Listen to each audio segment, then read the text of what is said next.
Hello friends, हमने कल देखा था कारकोट वंश। कारकोट वंश बेसिकली जम्मू कश्मीर में जो आपके क्या हैं जेएनके के जो वंश हैं, डायनेस्टी है, उनको हम देख रहे हैं। उस क्रम में हम लोग आज उत्पल वंश को देखेंगे। फर्स्ट जो आपका वंश है, डायनेस्टी है, वो आपकी होती है कारकोट वंश। उसको हम पढ़ चुके हैं। टुडे आई विल विजुलाइज, आज हम ये विजुलाइजेशन करेंगे कि दूसरा जो वंश है वो उत्पल वंश है और उत्पल वंश को हम लोग पढ़ रहे होंगे।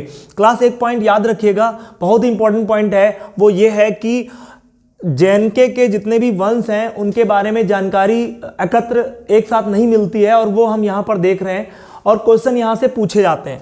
देखिए, जब उत्पल वंश की बात करेंगे तो इसका फाउंडर है अवंती वर्मन। अवंती वर्मन जो है ये इसका क्या है, इस वंश का संस्थापक है और ये एक इसने एक गेन किया टाइटल जिसको कहते हैं लोकोपकारी, यानी लोगों का उपकार करने वाला।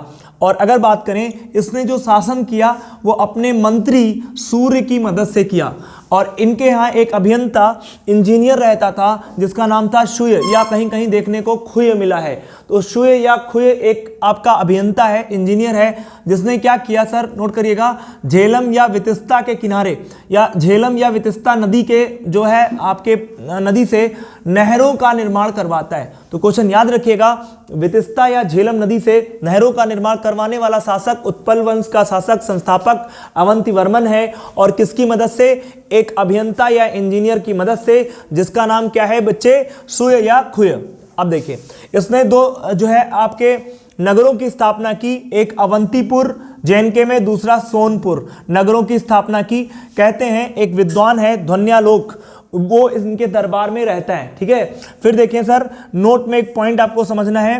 कहते हैं कि जब अवंती वर्मन की डेथ हो जाती है और अवंती वर्मन के, क्योंकि अवंती वर्मन जाता है उड़ीसा में, कुछ लोग विद्रोह कर देते हैं जिसको आज पाकिस्तान का हजारा रीजन कहते हैं। वहां पर क्या होता है, एक विद्रोह हो जाता है और विद्रोह को दबाने के लिए आपका जाता है कौन, अवंती वर्मन, और उस युद्ध में वो मारा जाता है। इसके मरने के बाद इसकी पत्नी सुगंधा ने जो है क्या किया, आपका शासन करती है। फिर हम इसके बाद एक जो शासक आएगा शंकर वर्मन, इसको देखेंगे। शंकर वर्मन एक अलोकप्रिय शासक है। क्यों?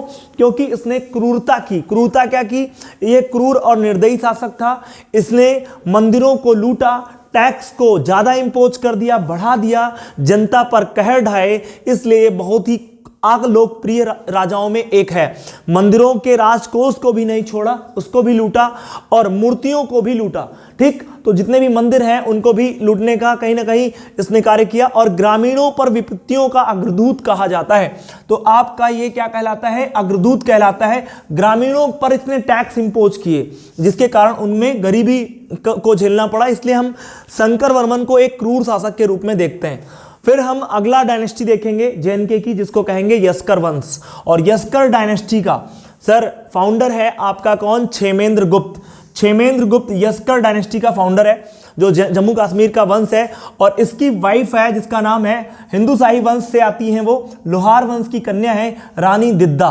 तो रानी दिद्दा जो है वो, और क्षेमेंद्र ने कुछ सिक्के चलाए। उन सिक्कों पर उसने एक तरफ दिद्दा और एक तरफ क्षेमेंद्र लिखाया। तो दिद्दा और क्षेमेंद्र लिखा होता था इसके सिक्कों पर। अगर बात करें दिद्दा की, दिद्दा एक एक्चुअल में जो दिद्दा वर्ड है उसका मतलब होता है बड़ी बहन, ठीक। क्षेमेंद्र की मृत्यु के बाद, कहते हैं क्षेमेंद्र गुप्त की जब डेथ हो जाती है तो उसके बाद इसकी रानी जो है दिद्दा, वो अपने बच्चे अभिमन्यु को गद्दी पर बिठाती है और साथ में खुद संरक्षिका बन जाती है। और दिद्दा ने 2 शहर बसाए, एक दिद्दापुरा और एक आपका कंकरापुरा। तो ये आई होप आपको जो